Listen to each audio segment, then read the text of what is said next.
Bonjour à tous, bonjour les amis. Dans la suite de la vidéo, on reviendra sur un petit test que je veux vous montrer. On va commencer par se pencher sur cette question délicate. Est-ce que quand je jardine, je pollue ?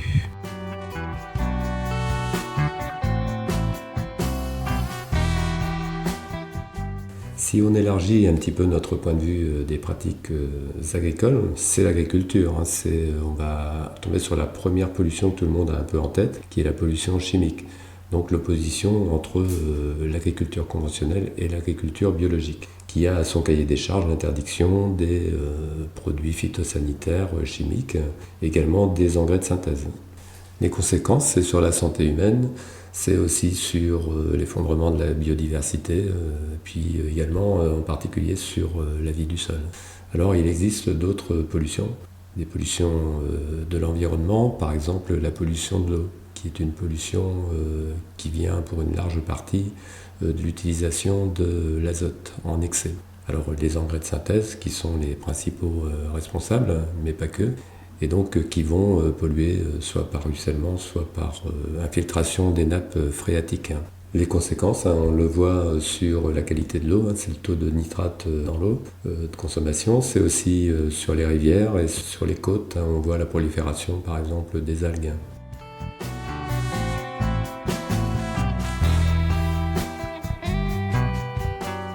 Une pollution liée au changement climatique, c'est les émissions de gaz à effet de serre.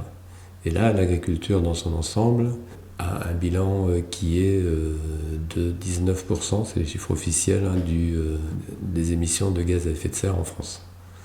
Donc c'est une part quand même importante et qui ne prend pas en compte non plus ce qui a trait au transport, par exemple des intrants, comme il y a beaucoup d'intrants dans l'agriculture, et également à la fabrication. Donc là, c'est la part des usines. Donc, si on prend les engrais azotés, justement, eh bien, il va y avoir une part au niveau de la fabrication, une part au niveau du transport, et puis il va y avoir des émissions qui vont être faites au moment de l'épandage, et en plus, il y a également la pollution par le bas des nappes phréatiques en nitrate. Les gaz à effet de serre, c'est aussi ce qu'il faut pour faire tourner les machines, en particulier les tracteurs. Les énergies fossiles, c'est aussi la pratique du labour. On estime à 600 kg à peu près de CO2 à l'hectare du fait du labour. Alors ça s'explique parce qu'on insuffle de l'air dans le sol, et donc il y a une réaction qui se fait avec la matière organique, donc l'humus, qu'on va brûler, qu'on va minéraliser, et qui donc renvoie du CO2 dans l'atmosphère.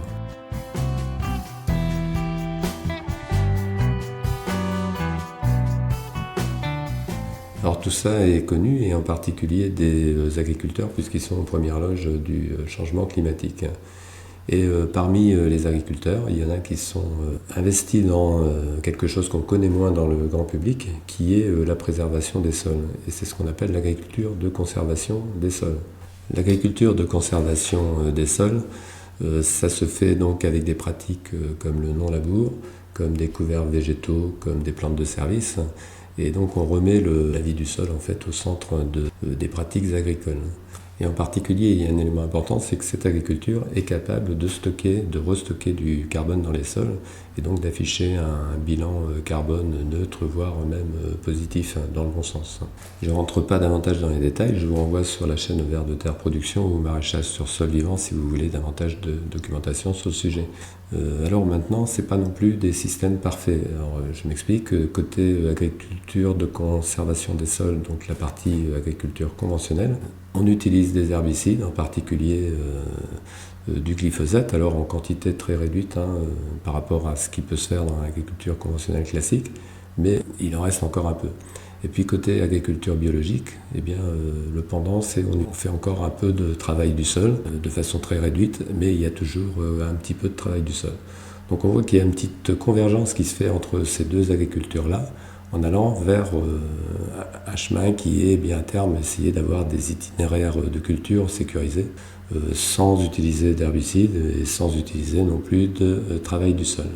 Alors une caractéristique importante aussi de ces nouvelles agricultures, c'est qu'elles utilisent beaucoup moins d'intrants. En fait, le fait de faire des couverts végétaux permet de générer de la biomasse qui va justement enrichir, et donc on diminue considérablement le besoin en engrais, donc d'avoir des intrants.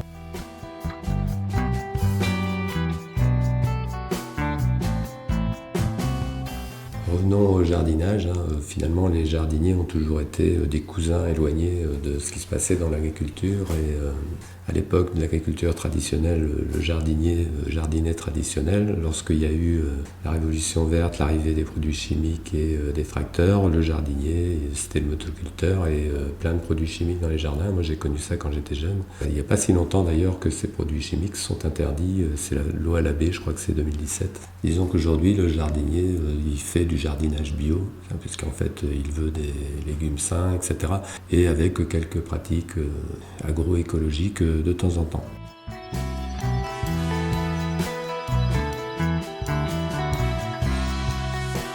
C'est toute cette réflexion que j'ai essayé de vous résumer là qui m'a conduit finalement à me dire pourquoi ne pas mettre en œuvre aussi des pratiques agroécologiques au jardin, appliquer au jardinage ce qui se passe dans le maraîchage et dans les grandes cultures, mais avec un modèle beaucoup plus simplifié.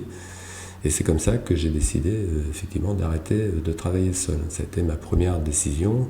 Et je me suis dit, il n'y a pas besoin de finasser, je ne vais pas utiliser le glyphosate, moi c'est pas vraiment nécessaire à mon niveau.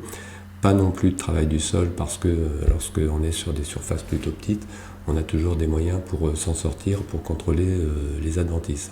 Alors l'autre question que je me suis posée, c'est par rapport à la manière de fertiliser le potager. Le fait de ne pas travailler le sol, mais ensuite comment on fait pour remettre de la fertilité. Et j'avais pas non plus envie de polluer la nappe phréatique. Alors il se trouve que mon sol, c'est un sol à dominante sableuse, donc il lessive facilement, il ne retient pas l'eau et puis toutes les substances que peuvent entraîner l'eau. Et c'est l'occasion là de revenir justement sur le petit test qu'on a commencé à voir en début de vidéo. On va donc continuer l'expérience, je vous explique pourquoi je fais ce petit test.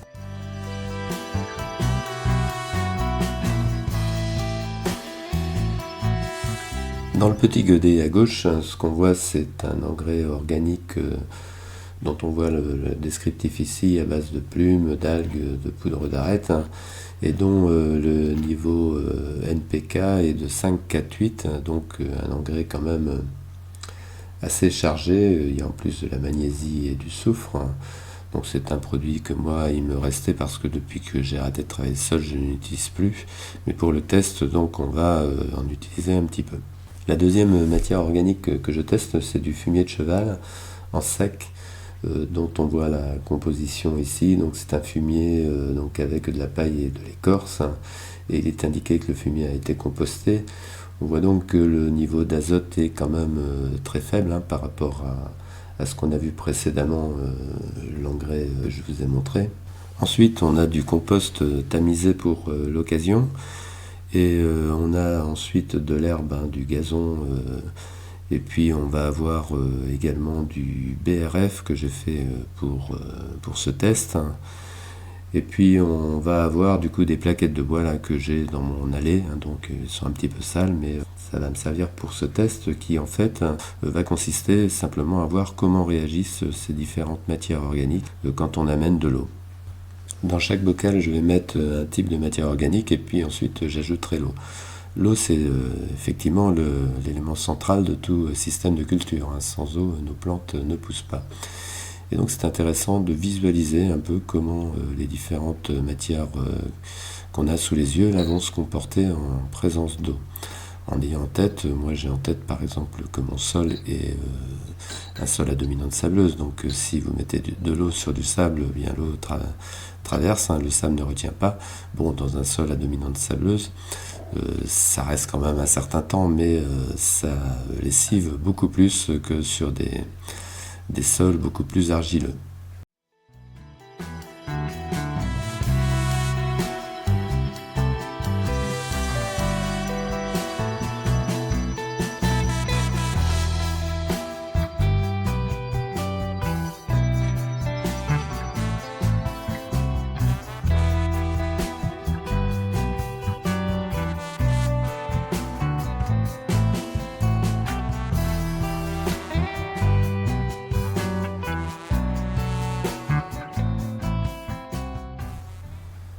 J'ai rempli mes bocaux avec de l'eau et maintenant je regarde. Alors pour ce qui est des plaquettes, il y a bien quelques petits éléments en suspension, mais comme je les ai récupérés dans mon allée, c'est assez normal. Donc sinon l'eau reste vraiment très claire. Et c'est la même chose d'ailleurs pour le BRF, hein, qui est également d'une clarté absolue. Et on va s'apercevoir que pour l'herbe, eh bien c'est la même chose, hein. On est vraiment sur ces trois matières organiques. L'eau reste très claire.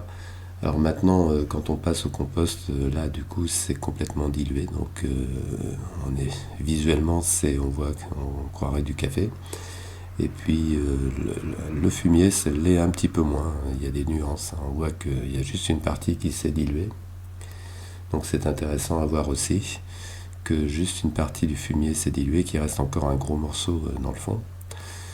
Et puis pour ce qui est de l'engrais organique, alors là c'est une prise en masse, hein. Donc là il va falloir que je remue avec quelque chose là, pour diluer, parce que sinon le test il va pas du tout être concluant. On va venir remuer dans chaque bocal de façon à ce que le test reste assez cohérent. Et bien entendu, l'engrais organique, hein, ça fait un peu la même chose que si vous mettiez un bloc de farine dans l'eau. Donc c'est pour ça qu'il faut remuer, touiller un petit peu. On fait un nouveau passage en revue après avoir bien touillé dans chaque pot. Et on voit que les trois premiers pots, l'eau reste très claire, hein.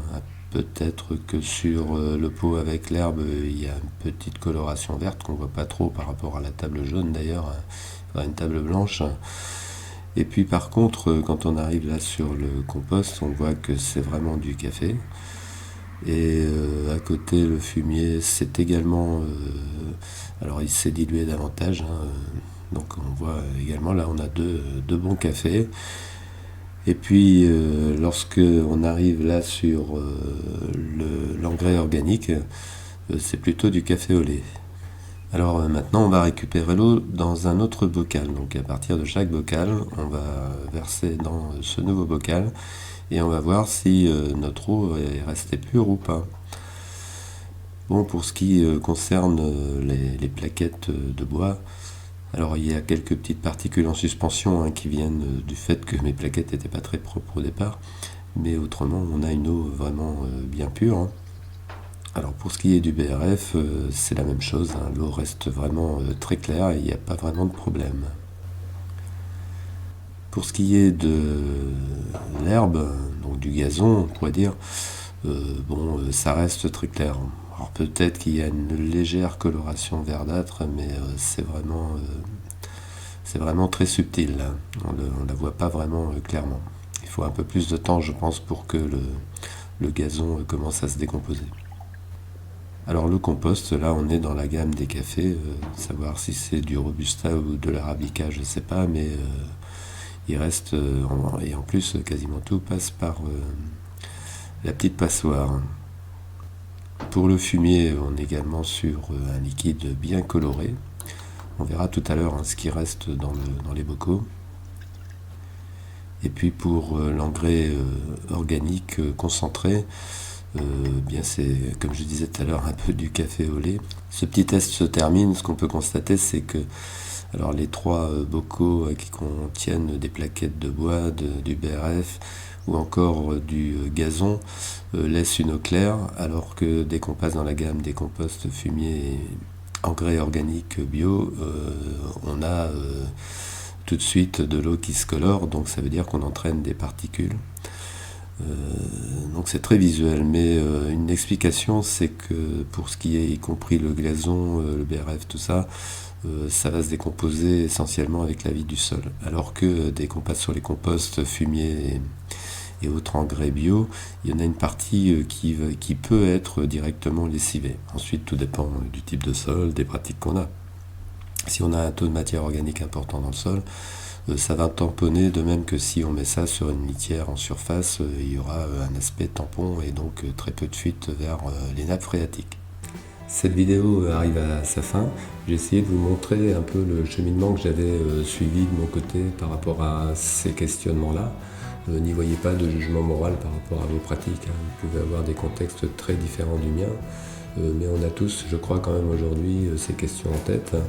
Et donc je trouvais que c'était intéressant de réfléchir à partir d'une petite expérience très simple, hein, et qui n'a pas n'en tirez pas non plus des conclusions définitives. En particulier sur le fumier, qui reste quand même, je pense, très intéressant si on n'en fait pas l'apport principal. Alors voilà, cette vidéo se termine. Je vous dis à la prochaine vidéo et portez-vous bien.